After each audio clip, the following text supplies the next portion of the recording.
Hello, everyone, and welcome to the Learn to Love podcast, your guide to everything love, sex, intimacy, and relationships. Each week, your host, Zach Beach, interviews new experts on love, including couples therapists, relationship coaches, sex educators, and best-selling authors. Learn the best tips and cutting-edge wisdom to better love yourself, others, and the world. Thanks so much for joining us. We hope you enjoy the show. Hello, beautiful souls. I'm so positively delighted that you could join us on the Learn to Love podcast. I'm your host, Zach Beach, and I'm excited to introduce our guest for today's episode, Charna Cassell. Charna Cassell is a trauma-trained psychotherapist and sexuality coach. Her career began as a sex educator for Good Vibrations in San Francisco, then as a master somatic coach, a body worker, and now a fully licensed psychotherapist. Charna is the host of her own podcast, LaidOPEN, where she shares her own story, answers listeners' questions, and offers practical exercises. Charna also leads sexuality education classes, leads body wisdom workshops, and offers trauma and resilience training in various institutions, nonprofits, and therapeutic settings. Charna's work and expertise has been featured in Oprah Magazine, Teen Vogue, InStyle, Psych Central, and Ask Men. And our topic for this week's episode is living a vibrant life after sexual trauma. So I should include a little content warning for you all. Most of the episode we talk in very general terms about trauma and the nervous system and therapy, but about halfway through the episode we get into a few specific examples about what sexual trauma looks like. So if you think that might be hard for you to hear, take care of yourself and feel free to skip over those 5 minutes. So without further ado, let's begin. Hello, Charna. Welcome to the show. Hi, Zach. Thanks for having me. How are you today? I'm good. I just got in from outside picking some cherry tomatoes and blackberries, which is a sweet luxury. Nice. Farm to table. Farm to mouth.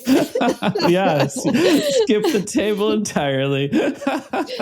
Farm to pocket if I don't remember to bring a container. Exactly. Oh. Yeah. Well, make sure to remember that's there before you sit down.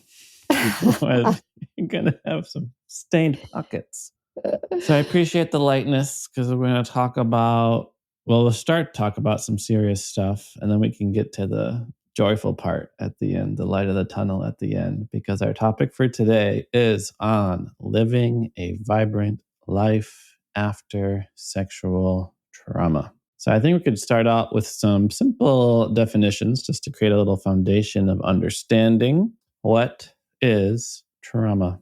Well, so I'm a somatic therapist and body worker. So my definition of trauma is going to be different than if you talk to someone in an ER, right? So the way that I understand trauma, right, it's interesting, right? Yeah, trauma ward. Yeah. Very different, very different. I think of what long-term trauma is, how when it lives in the body, right? We have fascia that coats everything in our body, all our bones, our muscles, our tissue, ligaments, cartilage. And when we have an experience that is overwhelming to our system, we don't have the capacity to process the emotion, the grief, fear, or anger of what's been brought up in us as a result of a situation, and we don't have support to process it afterwards. It's an energetic impulse. Like, let's say we didn't get to express ourselves, we didn't get to run away, we didn't get to fight back. That energetic impulse lives in the body. And it can live in the body as numbness or as chronic pain and tension. So people experience it differently. But it often is something that, if not processed at the time, and there's a whole other term which I can get into or not, we dissociate from, we don't process and feel. It then lives in the body, and almost like if anyone's old enough to remember what a VHS deck is, or a tape recorder, you press play and then it plays. So what a trigger is in present time, something occurs and that button That's because of that stored experience in the body. The button gets pressed, and that feeling and that experience starts playing in present time. And that's how I would define trauma. I love it. It's very succinct. And I love your metaphor. I haven't heard that one where like our triggers are the play button on the audio or video cassette, because even in really intense situations of PTSD, like a person can hear a balloon pop and then feel like suddenly they're back in a war zone. So absolutely, like the film plays right in front of their eyes. I often think of it as a projector, like the film projector. So let's say there's something that we're in a relationship and you've said something to me. And if I'm not conscious of what sensations happen in my body to tell me that I'm having a flashback or a body memory, that I'm triggered in that moment, if I can't identify those sensations, I will think that what arises in my body, the emotions and sensations, are a result of you only. But usually there's an intensified emotional charge and reaction. It's beyond what the situation in present time calls for. But you can think of it as a projector, and that film projector is projecting another face onto you. And so I'm reacting to my father or my mother or whoever from the past as if you're the source. But there's the past and the present are getting blurred. I love that. It is something I remember reading in The Body Keeps the Score, that trauma has no timeline, and that even something that happened many years ago can feel just as prescient and real as when it's triggered right now.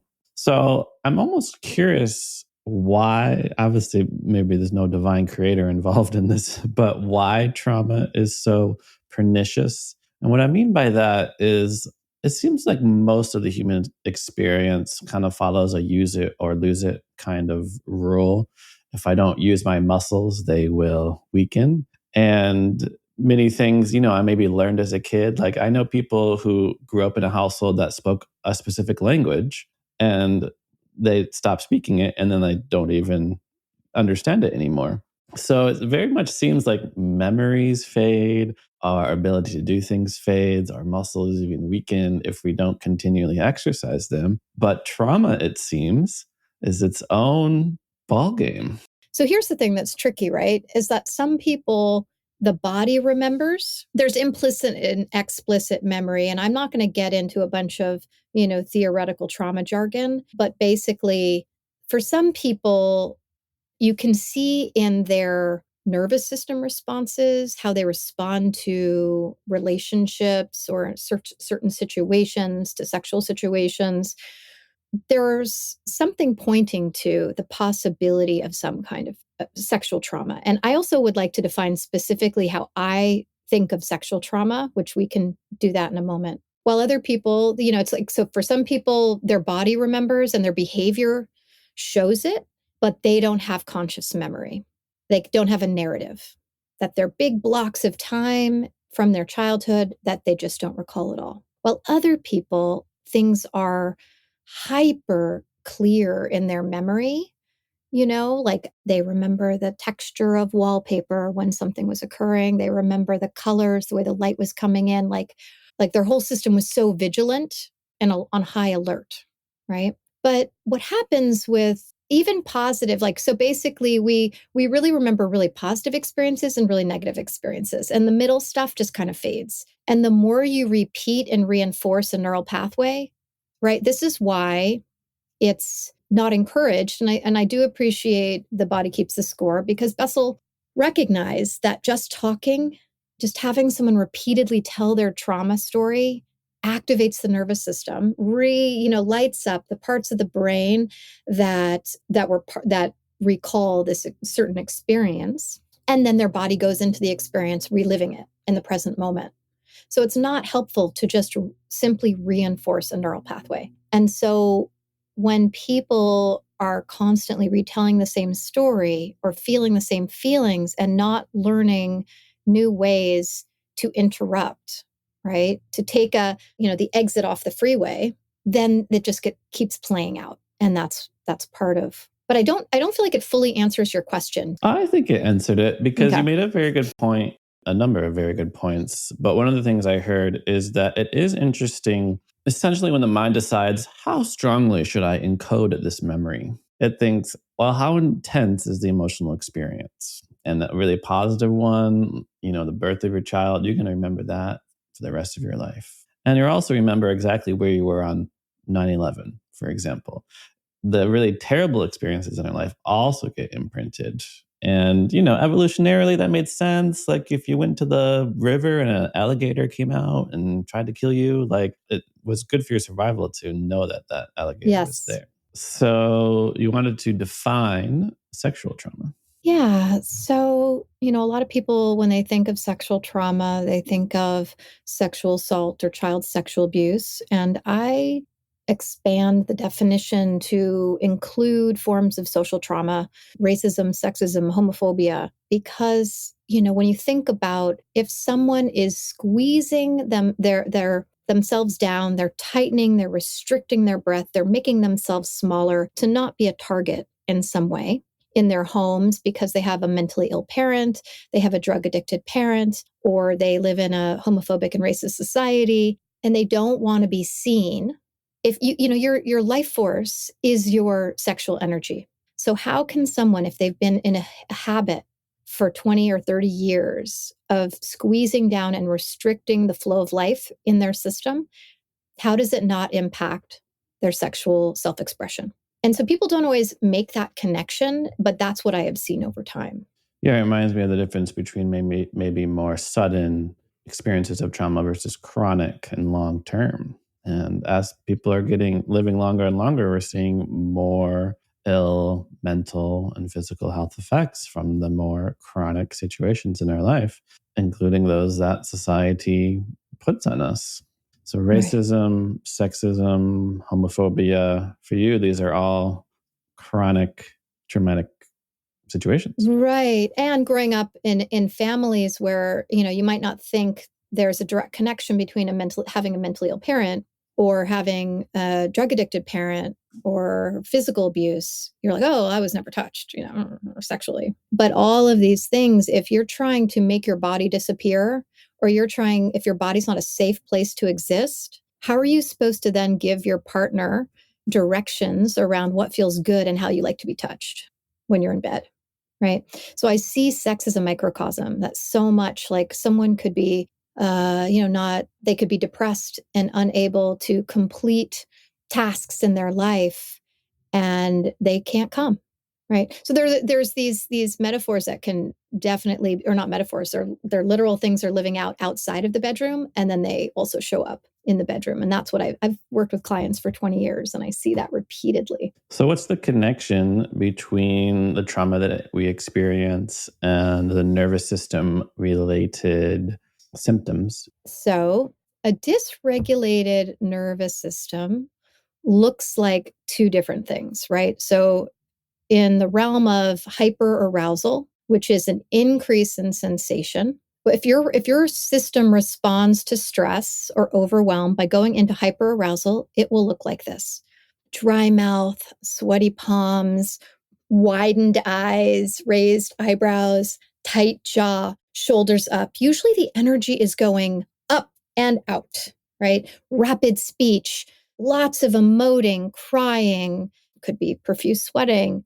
anger, anxiety, excitement. So it's not necessarily good or bad. Like when you're in hyperarousal, could be turn on exists there, right? So what happens with it, trauma, is that the wires for excitement and anxiety get crossed. And it can be really hard to separate them. And then you interpret anything that increases a sense of arousal, not necessarily sexual, like sensation in the body, more emotion and more sensation in the body can feel terrifying.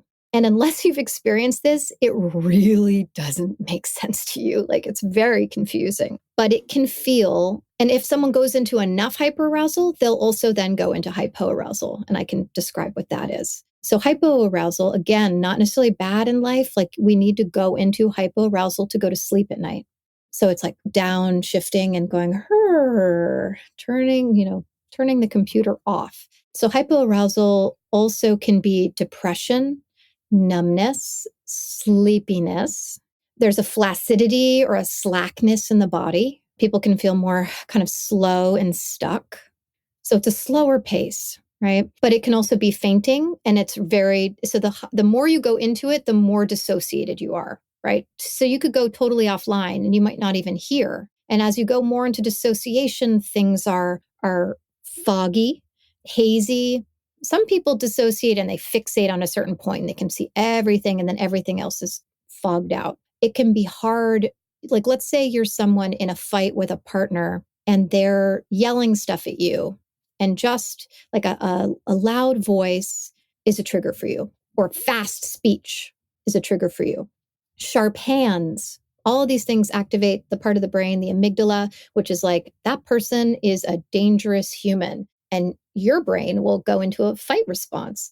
So all those things are happening. The words, they could be perfectly clear coming out of that person's mouth, but you cannot connect the words and create any meaning. That's like when you're in a dissociated state, you don't know what the person's asking you or what they're saying to you. And then the other person who's speaking to you might get very frustrated because they feel like they're being clear, right? So what's the sweet spot in the middle? So we have hyper arousal, too much, hypo, not enough, or yes. What's the arousal look like? So when you're in the middle, and so I'll reference something called the window of tolerance, which is very Googleable. I like to call it the window of capacity to be with. So what is your capacity to be with emotions and sensations before you get overwhelmed?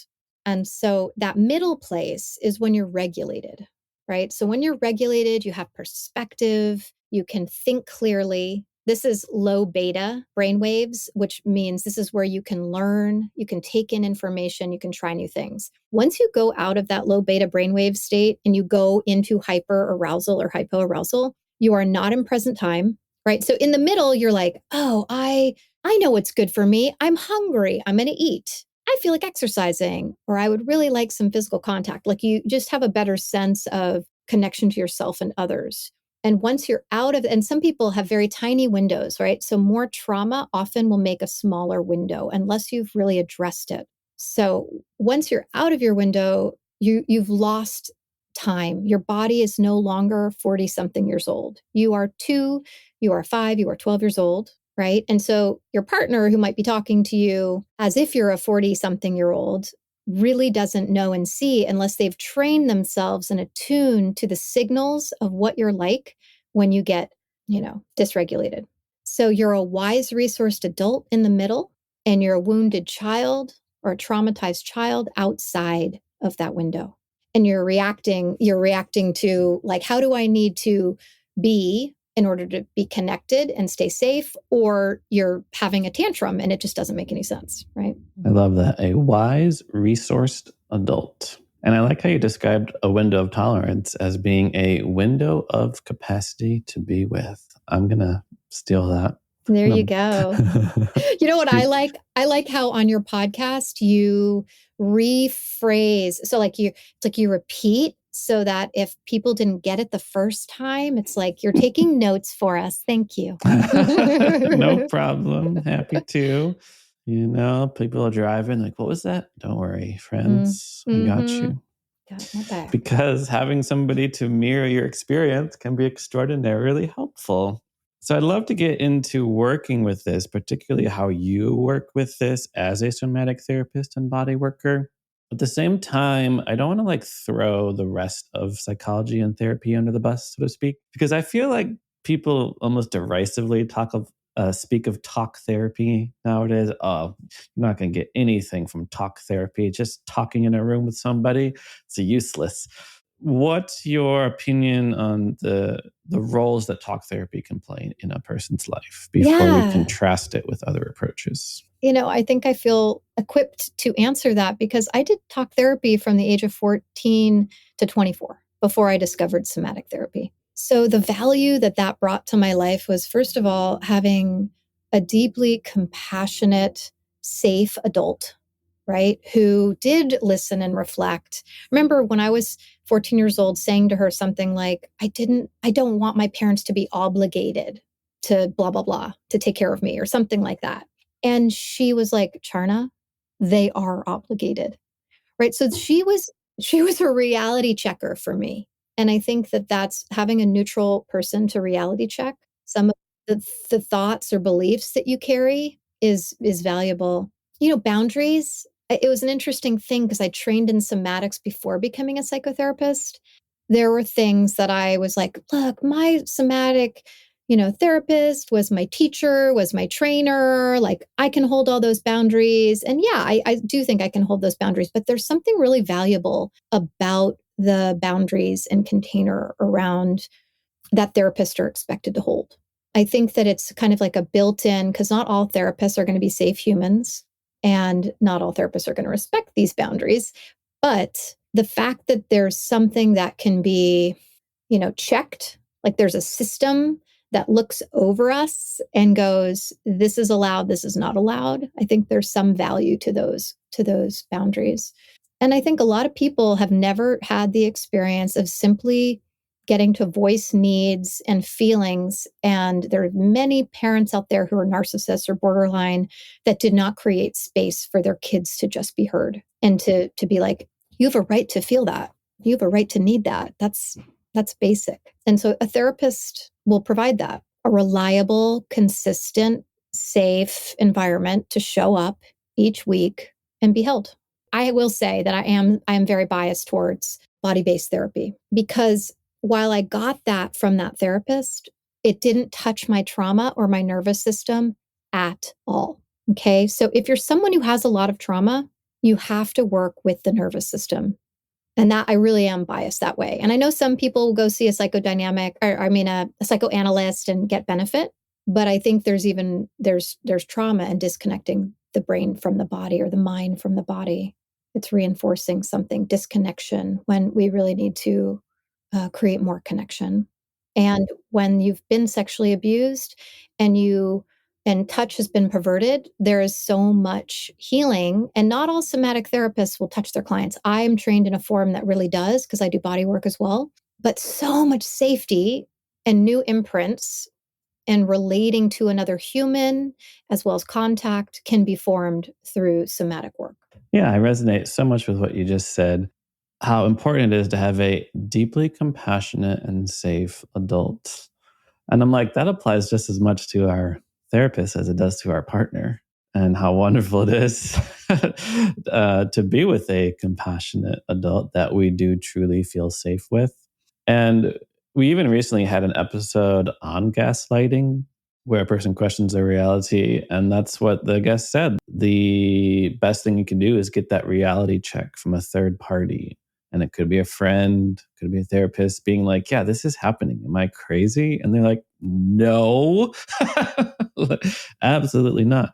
And thinking also bust about like teens and children and the sort of privacy and confidentiality that therapy provides. Like a lot of kids, they tell something in confidence to their parents and then they just like spill it all at the dinner table. And then that's like a violation or it feels like one. So having an adult or person to talk to that is going to keep what you say safe.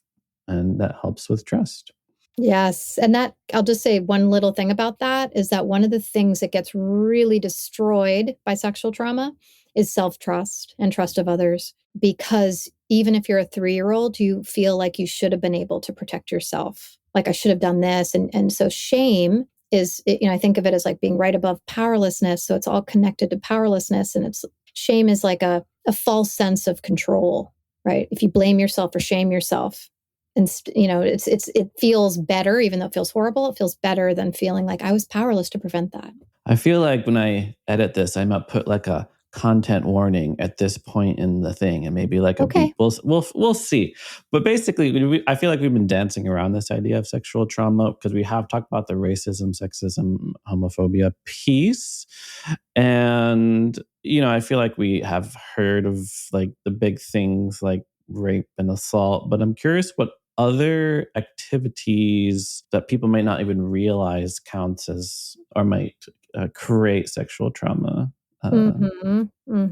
Yeah, I think that's an important question because here's the thing is when sexual trauma is happening as a kid, there are things that I didn't realize were sexual trauma until I was an adult. And I was training in an organization called Generation 5, which was committed to ending child sexual abuse within 5 generations. And I was reading legal documents and going like, oh, right. So exposing a child to porn, oral penetration is rape, right? Like there are things that as a kid, certain things, that you may think this is just part of my family. This is not necessarily sexual abuse. Like you think if something isn't touching my genitals, right, certain kinds of touch, then it's not sexual abuse. And so we know very publicly, like in workplace environments, there's, things like sexual harassment, right?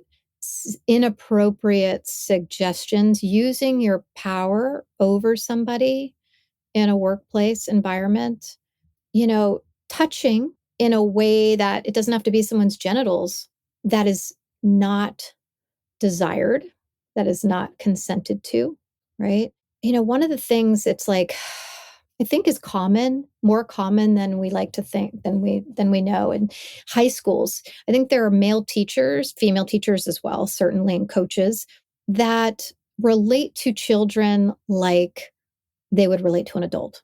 And even a flirtation, right? So I'm not saying that's sexual assault, but there's a huge range of behavior. It could just be verbal. It doesn't have to escalate to physical, but you don't know what that kid's dealing with at home.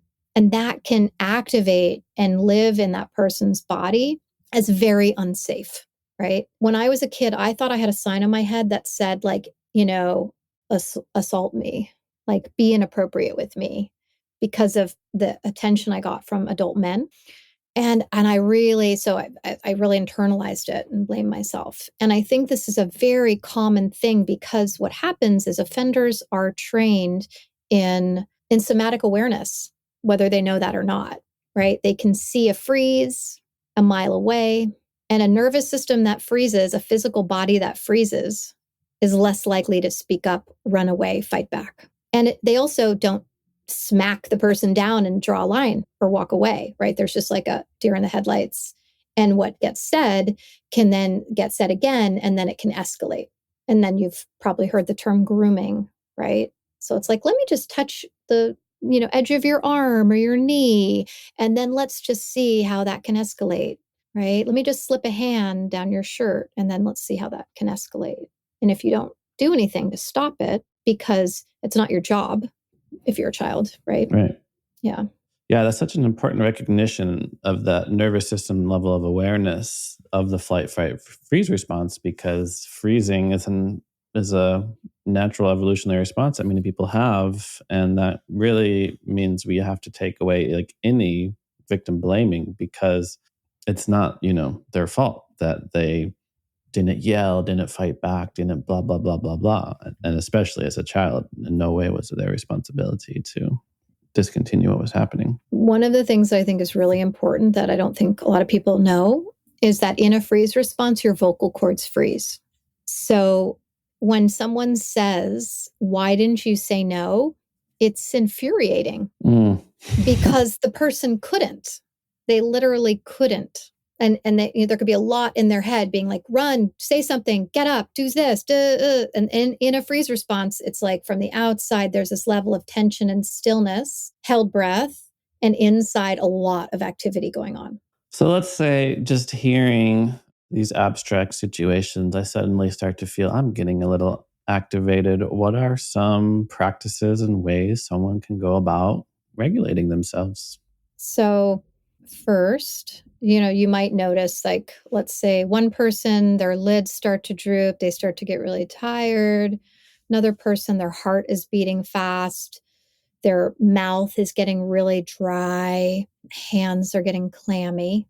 And so first, one thing, it's tricky. We when we did our interview on my podcast, you did a breath exercise that is one of my go-to practices. It's really essential. And so I will also guide people through a bit of that. But I do want to make the disclaimer, as you noted, like I've had clients where taking in a bigger breath, because breath oxygenates the cells and has you feel more. I had a client where it was like, I feel like a raindrop on the edge of a branch. And if I take in more breath, I will fall off that branch and shatter into, I will no longer exist, right? So it can be so overwhelming.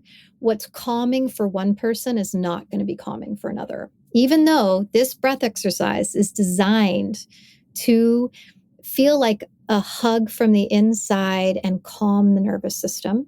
So I'm going to show you, I combine two things. One is called a brain gym hookup, which they're often used in elementary school classrooms to help regulate the kiddos and get them to focus. And I pair it with this breathing exercise. So you could just do the brain gym hookup, though we do know that breath practices, breathing differently, is the most immediate way to change your state. Because when you hold your breath, you're sending a message to your brain that you're in danger. So go ahead and you extend your arms out in front of you, your palms facing one another, then cross your wrists and turn your hands towards each other, clasp your hands and bring them against your chest and cross your ankles.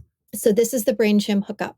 This alone is creating communication between the right and left hemispheres of your brain, which gets stuck when you're in a trauma response. So just feeling this before we add any breath, just breathing regularly and noticing, I feel anything different? So we swaddle babies for a reason. We also put straitjackets on humans that might harm themselves for a reason, right? We put thunder jackets on dogs when they're anxious for a reason. So it's a containment piece, right? I swaddle my clients with a blanket, like wrap it tightly around them, or I have my dog lay on them, which is a big weighted blanket, or a weighted blanket itself. So if you don't have any of those things and you're in a pinch, you can try this. Sometimes I'll even do this at night, trying to go to sleep. And now let's add breath.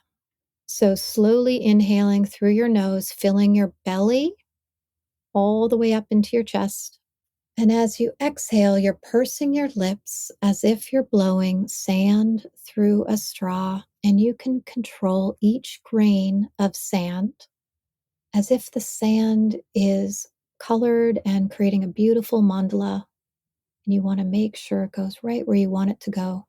You exhale all the air out, empty everything, and count to 4 before you bring breath back in, if you're able to. If not, that's totally okay. And when you're done with that, you inhale again through your nose, filling your belly, expanding, really feeling your belly press against your rib cage, which activates the vagus nerve, breathing into your chest. And at the top, and you exhale, purse your lips, slowly controlling each grain of sand, exhaling all the way out, pressing your belly in. Wait a couple beats or count to 4 and inhale again, all the way up. And when you exhale, blowing, pursing your lips, slow, slow, slow, go slower than you think. And while technically it takes like 20 minutes or something to reset the nervous system, you may notice after having done 3 simple breaths that you feel a little different. How you doing? Wonderful. I love the hug from the inside imagery that you offered. And I love all the combination of imagery, right? The sand, the beautiful mandala sand through the straw with breath and nervous system, and also just bringing the body into it.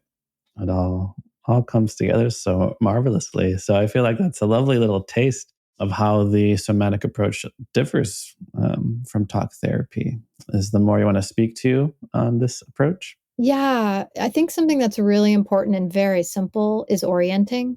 Like even every talk therapist, I hope, has this in their back pocket, which is if someone is getting dysregulated, maybe they're starting to feel fuzzy, they might start to get sleepy. Orienting, you want to look around the room. You can remind yourself of your age. You can say the date and time to yourself and look at colors and look at objects and look at the texture of the objects. Like you're really being present. Your sensations and details in present time are very useful to bring you back if you've started to slip into the past and feel either body memories or flashbacks of the past. seeping into the present. And so colors, I have a very colorful office. I use colors a lot. I ask people to describe a flower that I have in the office, or feel the fur of my dog, or feel and listen to the sound of their breathing. So if they can't be with their own breath, they might be able to be with my dog's breath. So that's orienting, like pressing your feet into the ground, feeling your sits bones on the couch, feeling your back against the couch. If you're standing, pressing to the edges of your feet, which activates the sideline of the body, the legs. So there's all these different ways to be like, okay, I'm here, I've got boundaries, I'm in this present moment. And if someone is in hypoarousal, super sleepy, waking the body up, there's a Qigong practice called cupping, which, you basically, you can imagine like as if you're swimming, you're a freestyle swimmer or puppy paddler, you cup your hands in a certain way.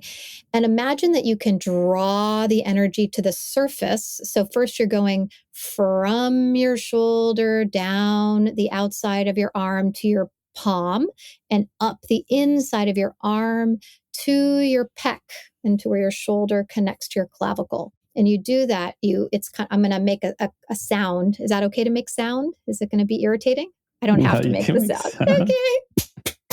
Is this video? I don't even know if this is video. Right? So you're waking, what you're doing is you're drawing the energy through the yin and yang channels of the body, and you're waking your body back up because it's leaving the present moment, or it's starting to shut down like a computer with 30 tabs open. And so you're inviting your body back into sensation as you've started to go more numb or dissociate. So you can do both sides of the arms, then you go back down the back side of the legs, up the inside channel of your legs to your groin. So down the sides here. I think the dogs are coming in. Therapy dogs. The therapy dogs. They want to help. Exactly. They hear you. They heard I clap for them. So here we go. Okay. Hi, buddies. Hi, guys. I actually feel like the dogs are an incredible segue. Yes. Okay, please because go for it. We've talked about trauma, what it is, why it persists. We've talked about the nervous system. We've talked and covered some ways to regulate, to heal from the trauma that we have experienced. And as we're winding down, we got to talk about the vibrancy, the beautiful radiant light at the end of the tunnel. Absolutely. So I've done some of these practices and I'm feeling at peace, and I can understand my triggers and how the play button works, but I want the vibrancy, the joy. Yeah. So, I think it's really important to have patience. Everyone has a different starting place.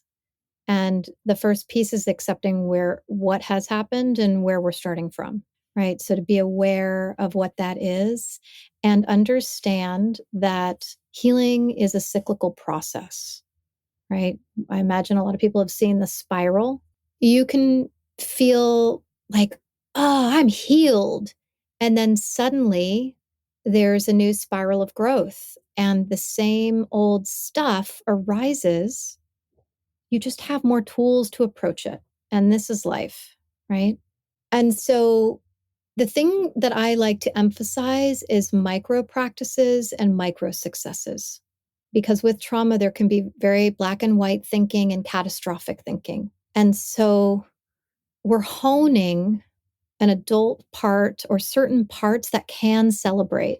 And we're wanting to build those parts up that can tolerate pleasure, tolerate our success, tolerate good feelings. Because that's the whole other side, is it's not just hard feelings like fear or anger or something that are hard to be with, but also pleasure can be really triggering because you can have bad associations, right? So while one person comes to me and they want to be able to have orgasms, it's like, can you tolerate how good it feels to lay in the sun?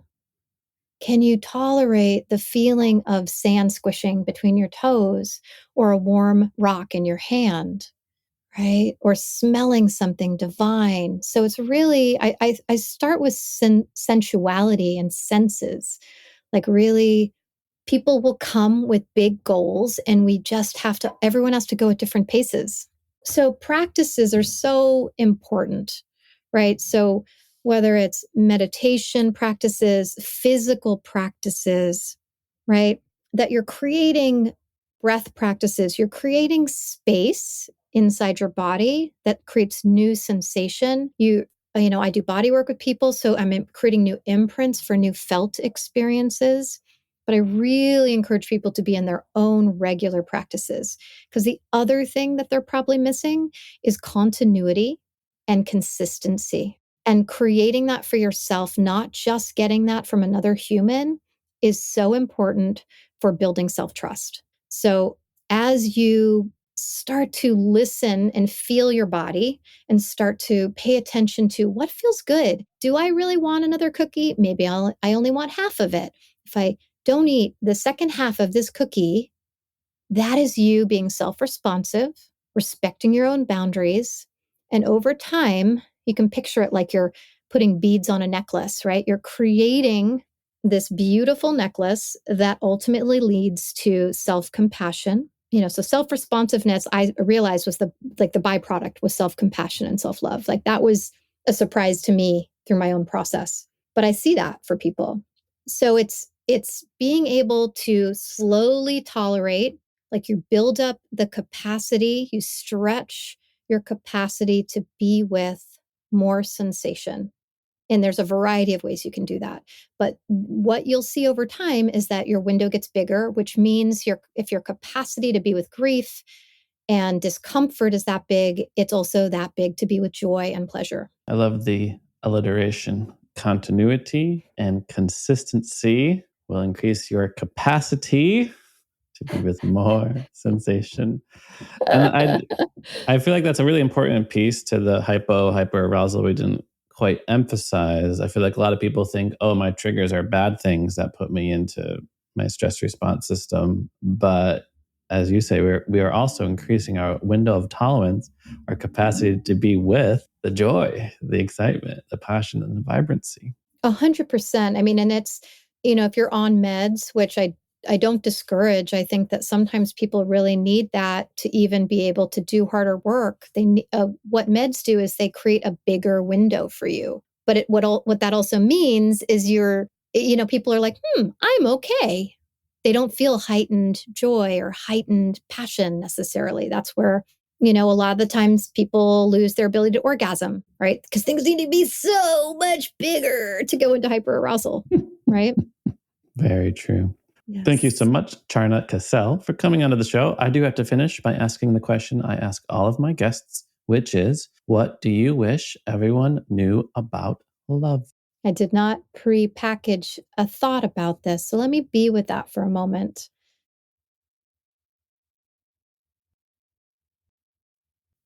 And you'll edit out my big ass pause. I'm like, it's interesting. I'm like, I usually do edit out the big pauses, but we'll see. I'm tempted to leave it in because we're talking about, just taking our time, enjoying life. Mm-hmm. Mm-hmm.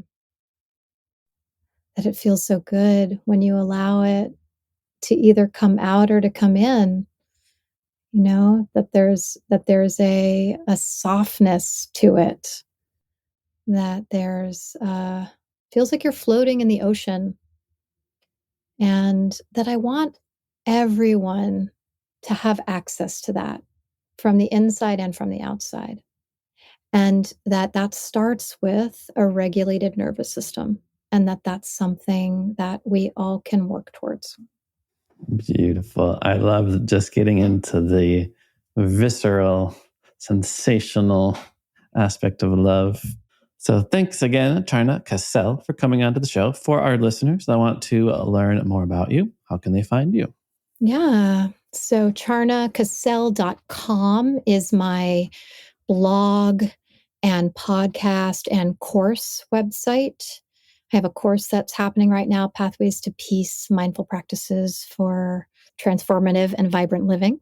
And passionatelife.org is my psychotherapy website. And you can find me at LaidOPEN Podcast. So I have a podcast that I'm a host of on Instagram and Facebook. And that's mostly where I post, is LaidOPEN Podcast, not really Charna Cassell.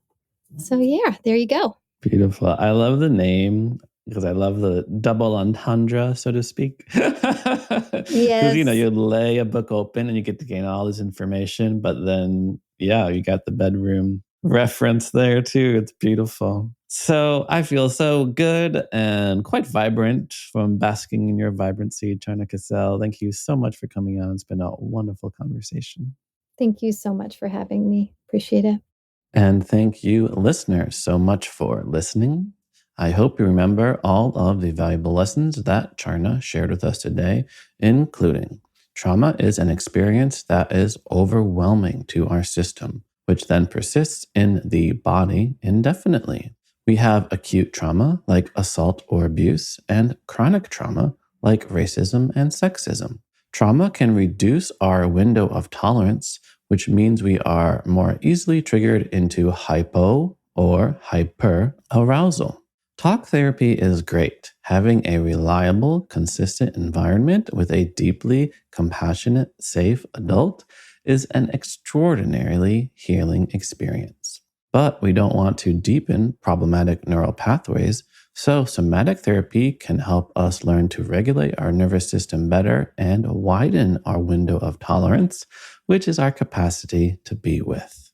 And don't forget, vibrancy, joy, happiness, and even being with pleasurable experiences are all practices. So we choose to do them day by day and grow in our ability to feel these emotions. And remember, you are perfect just the way you are. You are lovable, loving, and loved. Thanks again for listening to the Learn to Love podcast. To learn more about the show and your host, head over to zachbeach.com or theheartcenter.com. You can also follow Zach on Facebook, Twitter, and Instagram.